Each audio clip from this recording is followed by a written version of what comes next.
오늘은 이제 루카복음서 마르티니 주기영님의 루카복음 묵상 9번째 마지막 부활하신 분의 말씀이라는 주제로 여러분들과 나누려고 합니다. 이 이제 사도행전 루카복음의 2편이죠, 2편. 같은 저자가 썼고 1편이 루카복음서고 그 2부가 이제 사도행전 1장의 8절 예수님께서 승천하시기 전에 이제 그 제자들 앞에서 하신 말씀, 성령께서 너희에게 내리시면 너희는 힘을 받아 예루살렘과 온 유다와 사마리아 그리고 땅 끝에 이르기까지 나의 증인이 될 것이다. 예. 이 말씀을 이제 제자들이 듣습니다. 그래서 부활하신 분의 말씀을 이제 받는 사도들, 이제 제자들이란 말과 사도들이란 말이 복음서 안에서 같이 섞여서 사용된다는 거죠. 지난번에 말씀 다 드렸던 것인데, 이제 제자들이란 말은 배운다라는 그런 의미를 가지고 있는 말이죠. 예수님과 함께 하시면서 예수님을 배우는 것이죠. 그리고 이제 사도들이라는 말은 이제 파견되다, 이제 그 파견되어서 예수님께서 하셨던 그 사명을 계속하는 말, 그런 때 사용되는 것이 사도들이라는 단어입니다. 그래서 복음 선포자로서 이제 파견을 받는 바로 요 장면에 있는 그 사도들의 도달해 있는 지점, 어떤 상황, 그 당시에 이 사도들, 베드로로 대표되는 그 사도들의 그 어떤 지점은 어디였을까라고 이렇게 이제 주기영께서 이제 시작을 하시면서 이렇게 설명을 하십니다. 무슨 말이냐면은 사도들이 걸어온 길, 즉 베드로가 걸어온 길을 되돌아보면서 우선은 사도들 베드로도 포함을 해서 예수님께서 하시는 것을 목격한 사람들이다. 나자렛에서 복음 선교를 하시는데 실패하셨잖아요. 예수님께서 거절당하시는 것을 이렇게 보셨다. 그리고 물러가셨고, 하지만 예수님께서는 그들의 한가운데를 지나가시면서 정신적으로는 아주 자유롭게 그곳을 떠나시는 광경을 보았던 사도들. 왜 이렇게 예수님께서 자유롭게 그곳을 떠나실 수 있었을까? 그것은 그것이 당신 개인의 일이 아니라 하느님 아버지의 일이시었음을 이렇게 아셨기 때문이다. 그러니까 우리가 이 교회 안에서 봉사하면서 여러 가지 직책들이 있잖아요. 사목회, 또 여러 가지 성당 안에서 있는 봉사들, 또 사제인 또 저의 봉사도 있고 있는데, 많은 경우에 우리의 실망과 좌절, 우울함들은 이것이 하느님의 사업이라기보다는 내 능력에 의지해서 오는 그 결과로서 초래될 수 있다는 것을 우리가 같이 인식하면 좋을 것 같아요. 늘 저도 이제 기도할 때마다 이게 내가 할 수 있는 데까지 하는 것이지, 내가 그 결과에 자꾸 매달리려고 하는 그런 경향이 있을 때마다 이렇게 되새기고 하는 말씀입니다. 하느님 아버지의 사업. 예수님께서 실패하시고 거절당하셨지만 자유롭게 그것을 또 떠나실 수 있었던 그 모습이 거기 있는 것인데, 그 모습을 보면서 이 사도들이 이제 성장해 가는 것이다. 그리고 베드로는 그 기적적인 고기잡이 앞에서 하느님의 그 위력, 하느님의 능력 앞에서 자신의 비천함과 연약함을 인식하면서 이제 그렇지만 불러주심에 감사하면서 열성적으로 주님을 이렇게 따라 나섰다. 그리고 따라 나서 가지고 많은 성공을 봤을 것이다. 수많은 사람들이 남자 장정만도 5천 명이나 되는, 즉 그것의 두세 배, 최소한 뭐 4배까지 이렇게 되는 몇만 명의 당시 인구 구성을 보면은 몇만 명의 사람들이 모인다는 것은 어마어마한 성공이죠. 그런 성공을 보고 기적을 행하시고 병자를 치유하는 것들을 다 이렇게 보면서 이렇게 사도들이 변화되어져 가고 있었던 것이죠. 그래서 이제 이러한 그 스승, 예수님의 봉사활동에 합류하고 사람들의 고통을 나누어 가지며, 그러면서 이제 자기네들도 신앙에서 우러나오는 봉사, 우리가 지난번에 신앙의 봉사와 신앙에서 우러나오는, 신앙에 의거한 봉사 이렇게 나눴죠. 두 가지가 아주 중요합니다. 나누는 것이. 신앙의 봉사가 아니라 신앙에서 우러나오는 봉사에 참여하게 되고, 그리고서는 자신의 책임, 사명에 대한 의식이 점차 이렇게 증가해 가는 것이죠. 그러면서 이제 그 사명이 자기 개인의 것이라는 일종의 특권이라는 생각으로까지 확대된다. 주님, 저들 우리 무리에 들지 않는 사람들이 저런 일을 행하는데 가서 쫓아낼까요? 이렇게 물어보는 어떤 자기네들의 우월한 특권의식들, 이렇게 우리가 엿볼 수가 있는 것이죠. 이렇게 되고, 그러면서 루카복음서 2부가 시작되면서 예수님께서 열두 사도들에게 가르치시는 것은 이탈, 즉 자기를 내려놓는 것들을 가르치신다. 그리고 하느님 아버지께 자신을 맡겨드리는 법을 교육시키시고, 그들이 가지고 있는 모든 것들, 개인적인 능력들, 그리고 사도적인 그런 사명들조차도 그것이 우리의 일이 아니라 하느님 아버지의 일이심을, 사명이심을 이렇게 일깨워 가시는 교육들이 이 2부가 시작되고, 그리고 마지막으로 주님의 그 순환과 죽음, 십자가의 죽음에서 얻어지는 아주 가혹하고 아주 정말 힘든 가르침이 이제 따라오는 것이죠. 이 십자가 사건을 통해서, 예수님의 순환과 죽음이라는 십자가 사건을 통해서 베드로는 구원이라는 것이 자기가 이루는 것이 아니고, 자기가 먼저 구원의 첫 수혜자가 되어 하느님의 자비가 필요한 존재라는 것을 눈물로써 닭이 울 때 나약한 존재임을, 연약한 존재임을 자기가 스스로 먼저 깨닫고, 그리고 그것을 이제 주님으로부터 내가 받지 않으면 아무것도 할 수 없다는 것을 이 십자가,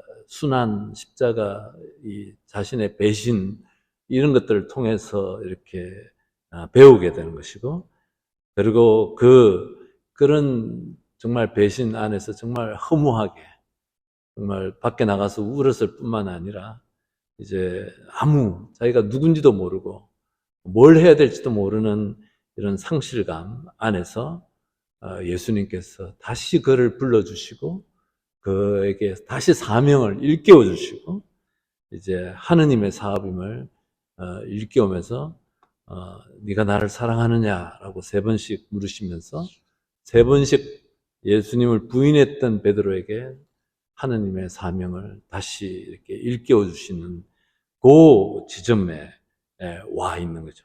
바로 그 지점에서 베드로와 사도들이 온 인류에게 가라는 명령을 받는 것이다.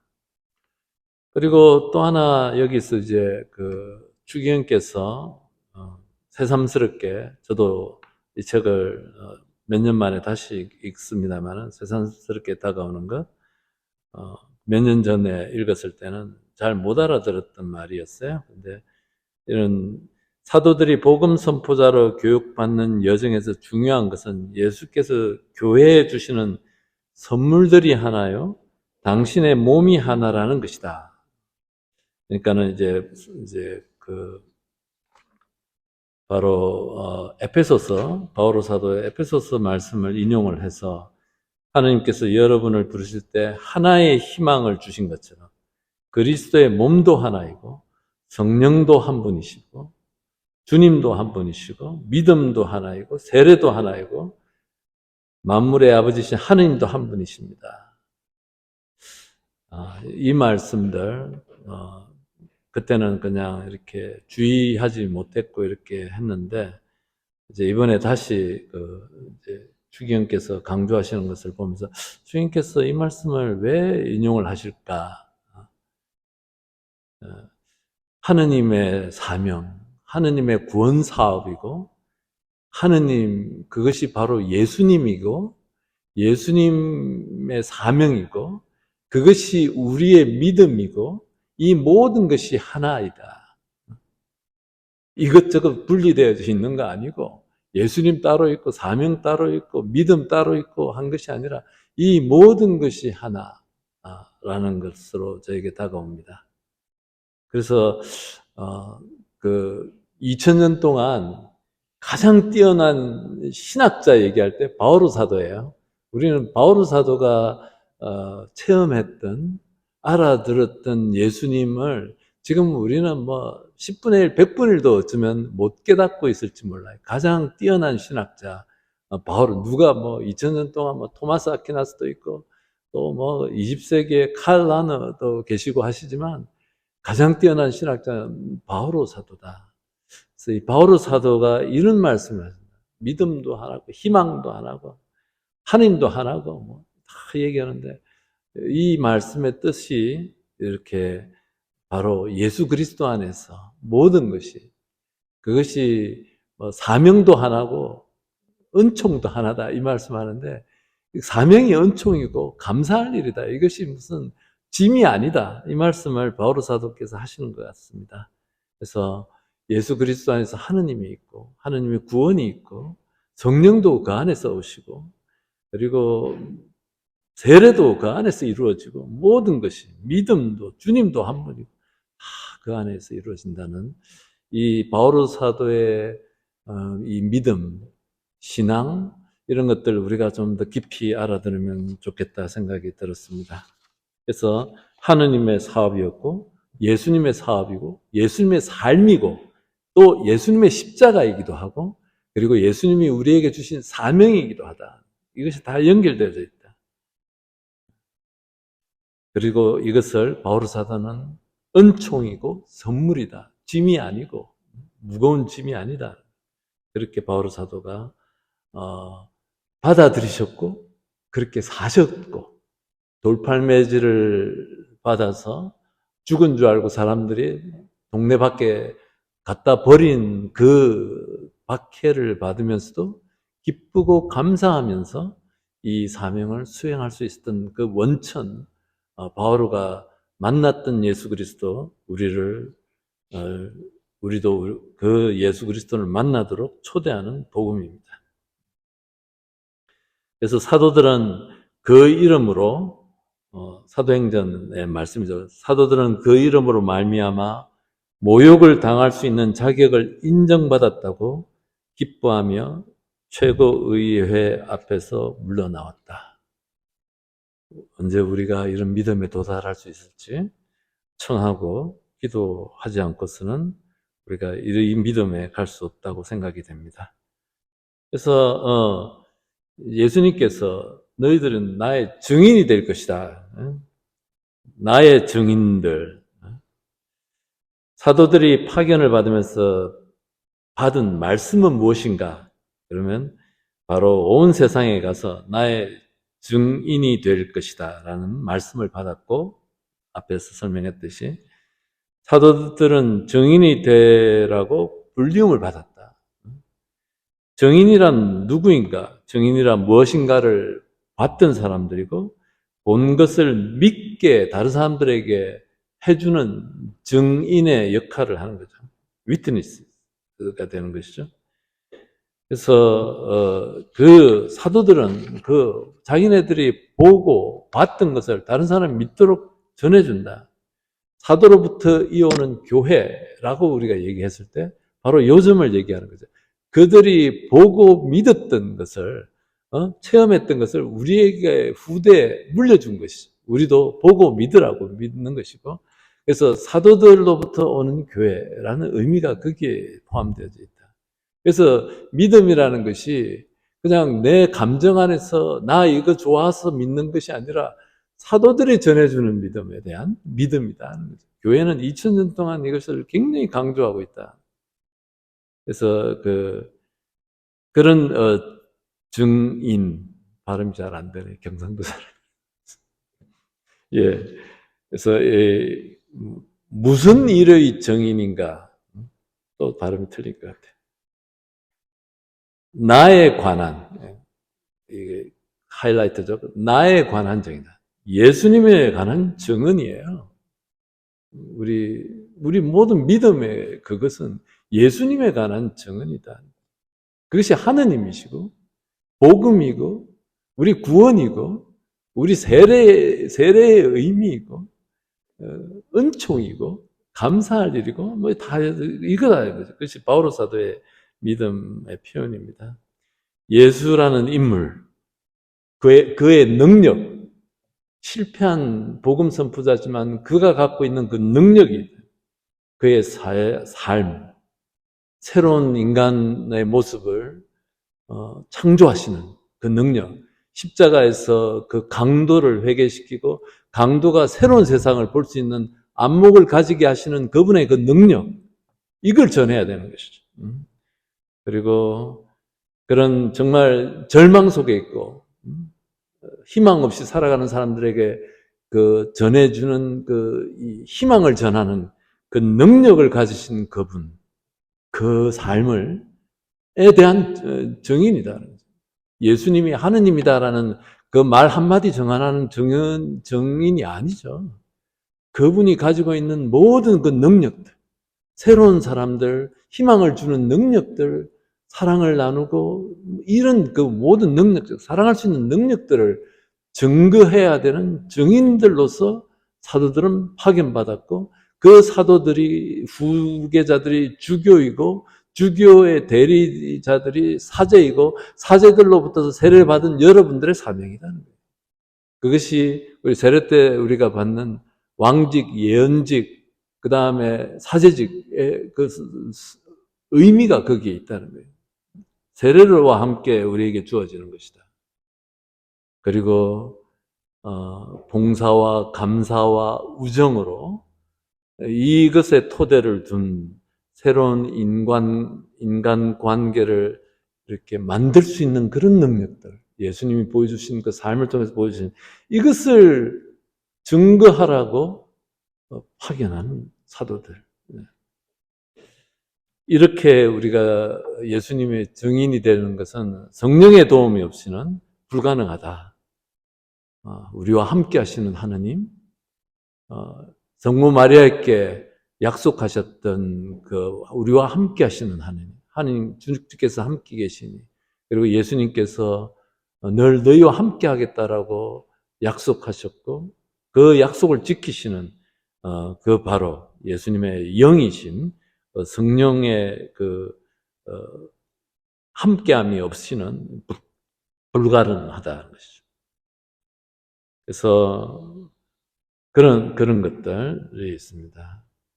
그래서 이제 2000년 동안 교회는 이런 사도들, 베드로로 대표되는 사도적 신앙을 지속시키는 사람들, 땅 끝에 이르기까지 나의 증인이 될 것이다 라고 선포하셨는데, 이 복음 선포의 사명을 우리가 수행해 가는 방법에 세 가지 중요한 단계가 있다, 이렇게 얘기하신 것이죠. 그리고 첫 번째가 베드로의 신앙과 교회의 신앙으로, 베드로와 함께 교회와 함께 이렇게 번역해도 좋다고 생각이 됩니다. 베드로의 신앙과 교회의 신앙, 그것이 첫 번째예요. 베드로는 교도권의 수자이고 베드로의 신앙으로부터 오는 그 위에 교회가 세워졌고 그것이고, 두 번째는 성령의 증언을 받아, 세 번째는 성서를 펴서, 이런 표현을 쓰시네요. 네, 요거 조금씩 설명을 하겠습니다. 예, 베드로의 신앙으로 또는 교회의 신앙으로 우리는 2000년 동안 우리는 교회 역사가 있는 거예요. 그래서 사도들에게서부터 지금까지, 그러니까 우리 교회는 이렇게 얘기하는 거죠. 12사도들의 안수를 받은 분들이 주교들이죠. 초대교회 때부터 이 베드로와 또 바오로와 이렇게 가서 거기에 교회의 원로들 중에 대표자에게 안수를 하고, 또 교회 대표자가 초대교회 때는 사제이고 또 원로이고 그래요. 그것이 이제 제도화되면서 이렇게 따로 교육시키는 교육기관이 생길 때까지는 사도들이 그 공동체에서 정말 공부시켜가지고 신앙을 전해가지고 안수를 주는 것이죠. 이 안수로 이어서 내려오는 것이 바로 우리의 믿음입니다. 세례 때 사제들이 그냥 안수하는 게 아니에요. 이거는 바로 사도들로부터 내려오는 안수입니다. 이것이. 그래서 무슨 얘기를 하시냐면, 그러니까는 베드로의 신앙과 교회의 신앙으로라는 말은, 아까도 제가 얼핏 조금 말씀드렸지만, 교회의 전통과 사도들의 가르침, 내지는 교회의 가르침이 2000년 동안 정말 이 선물로서, 보고로서, 보석을 담아둔 거로서 무지 이렇게 엄청난 보고가 있는 것이죠. 이것을 통해서 하나님께서 우리한테 말씀하신다. 우리 모두가 하나님을 찾고 있고, 모두가 하나님께 대한 열정을 깊이 느끼고 있는데, 우리가 함께 하지 않으면, 서로의 믿음에 의지하고 타인들의 능력과 지력과 견해에 서로 의지하지 않고서는 하나님께 나아가지 못하는데, 이것은 현재만의 문제가 아니라 과거에도, 과거의 그들의 신앙들의 유산들, 그리고 미래에도 우리가 언제까지나 하느님과 함께 걷는 이 신앙의 여정, 하느님의 구원 계획을 알아듣는 우리의 신앙 여정은 영원히 계속된다는 것이죠.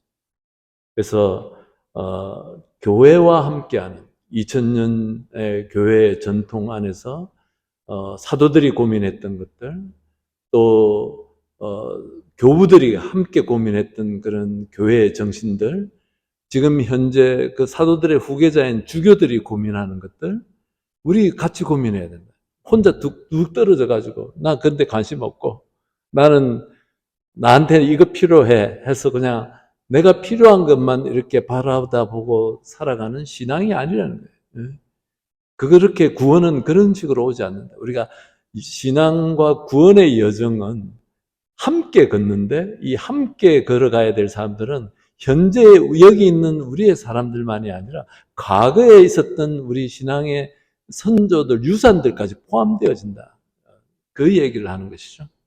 그리고 미래에도 같이 걸어야 될 사람들을 우리는 끊임없이 양성하고 또 나누어야 되고 해야 되는 것이죠. 그러니까 나만 바라다보고 당대 그냥 나만 기쁘고 즐겁고 이것이 아니다는 거죠. 그런 것들이 이 안에 다 포함되어져 있습니다. 그래서 교회와 함께하는 정신, 저희들이 신학 공부할 때 가르쳐 주셨던 우리 신부님의 말씀 기억이 나나요? 우리가 믿을교리라는 말을 해요. 신앙 안에서 내가 잘 이해되지 않는 것들, 교도권의 행사에서 주교님들, 때로는 교황님의 결정이 너무 좀 마음에 안 들 때가 있잖아요. 그죠? 있을 때 믿는다, 믿을 교리 내지는 우리 교회와 함께하는 정신이 뭐냐면은 여기까지 해서 내가 동의 안 해도 돼. 하지만 저분이, 저 교황님이, 저 주교님이, 저 본당 사제가 하는 뜻이 무엇인지 알려고 선의를 갖고 노력하는 것까지, 딱 거기까지. 거기가 교회와 함께하는 정신이다. 그렇게 해도 모르면은 동의할 수 없다면 동의 안 할 수 있지만, 하지만 최소한 그 바램들, 원의들, 지향들을 함께 하려고 하는 이것, 여기까지. 굉장한 말이고, 저는 그때 이냐쇼 스님에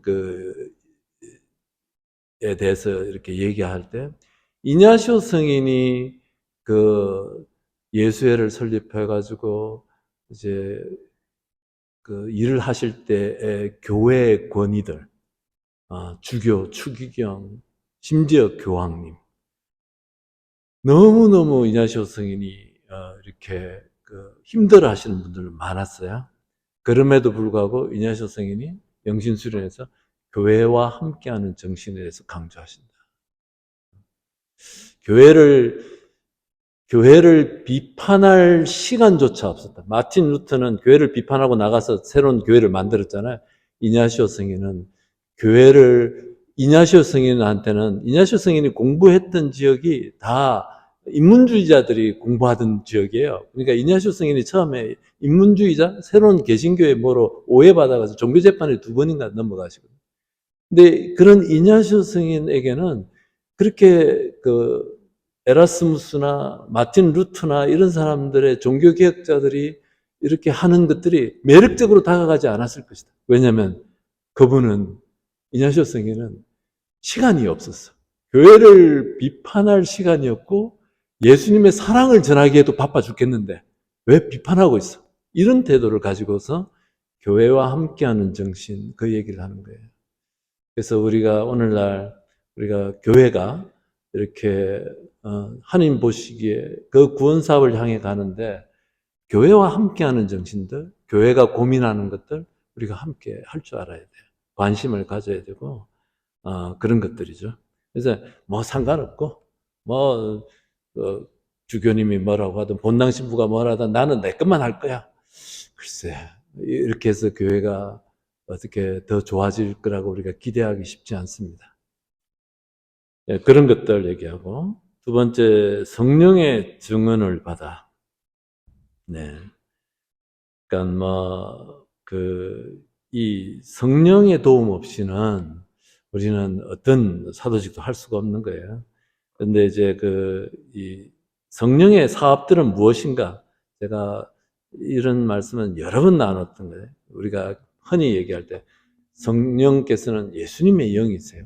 우리를 예수님께로 이끄는 영, 다른 말로 표현하면 예수님께 대한 믿음, 예수님께 대한 희망을 주는 희망, 예수님의 사랑을 전하는 이 신망으로 이끄는 그 영에 대한 그 도움 없이는 우리는 이렇게 그렇게 할 수가 없다. 그래서 이제 우리가 이제 교회 안에서 또 우리가 개인의 삶 안에서 애덕들, 사심 없는 봉사들, 또 우리에게 닥쳐오는 여러 가지 시련들, 정말 힘들고 고통, 이렇게 이런 모든 것들, 또 많은 분들이 또 이 병고 앞에서도 고통스러운 병고 앞에서도 하나님께 희망을 두게 하시는 이런 성령의 이끄심이에요. 공동체를 위한 희생, 또 공동체를 위한 침묵으로 이끄는 영, 예수님의 침묵, 십자가, 예수님을 기억하게 하면서 우리를 침묵으로 이끈다. 온 내 기분대로, 내 성질대로 다 뜯어버리고서 공동체에 어떻게 되든 간에 뭐 상관없고 다른 사람들이 어떻게 받아들인지 상관없이 하는, 이거 아니에요. 그 공동체를 파괴하는 것이죠, 그거는.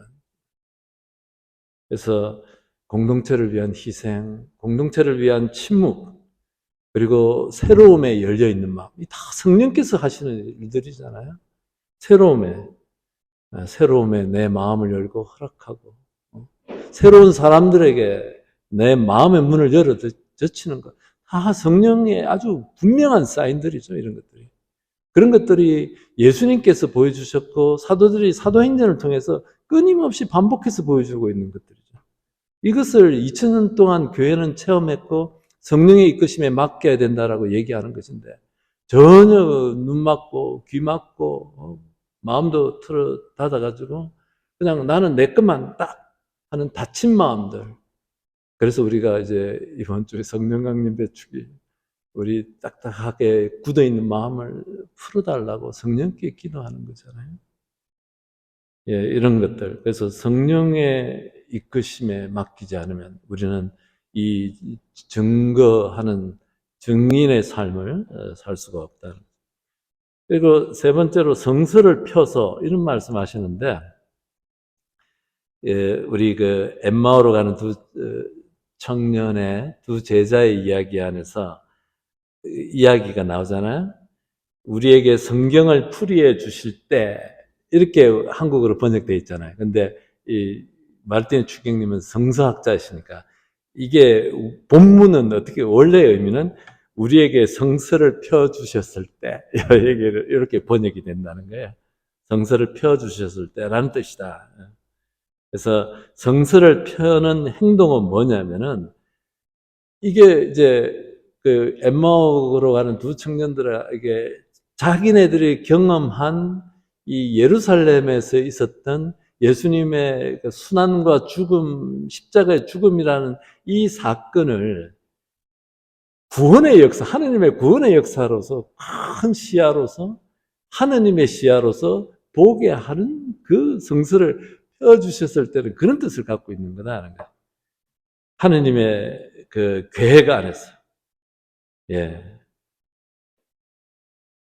전체 맥락 안에서 그 사건이 가지는 의미를 보게 하는 그 역할을 성서가 한다.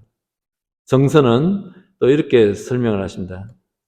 인간과 역사에 대한 하느님의 계획을 드러내게 하고, 인간 속에서 하느님의 얼굴이 무엇인지를 우리가 알아듣도록 설명해 주시는 것이고, 정의와 진리와 인간의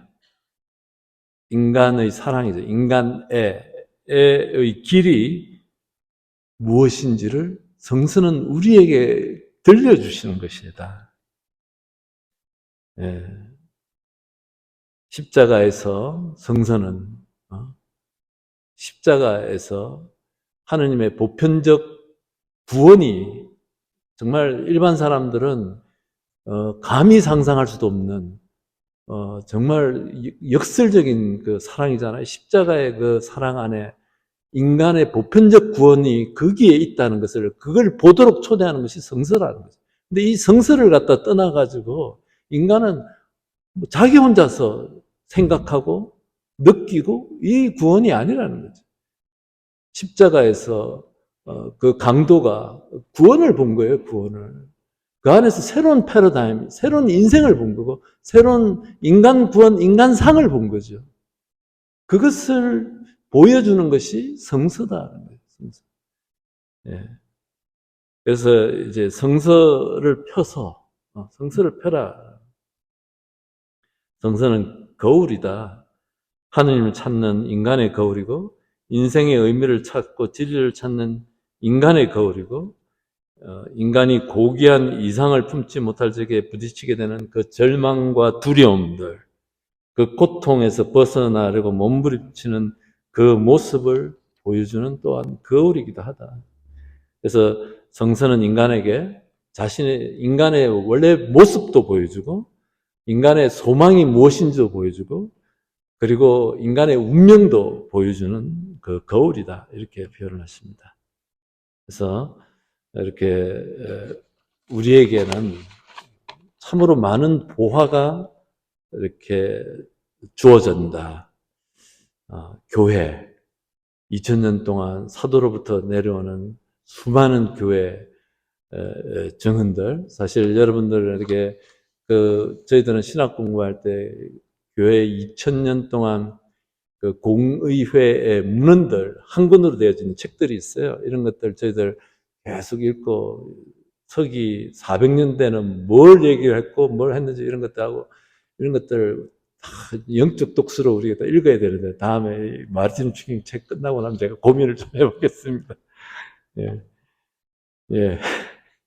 그래서 교회 정한 그 설교, 와, 성무일도에 나오는 정말 그 교부들의, 성인들의 그 정말 주옥 같은 그 설교들, 이런 것들이 다 이제, 우리의 신앙을 도와주고 우리가 같이 걸어가는 신앙의 여정이다. 과거의 사람들, 과거의 유산들과 현재의 사람들뿐만 아니라 또 미래에 올 사람들과 함께 걸어가야 되는 그런 예수 그리스도를 증거하는 삶. 이 모두가 짐이 아니라 선물이다.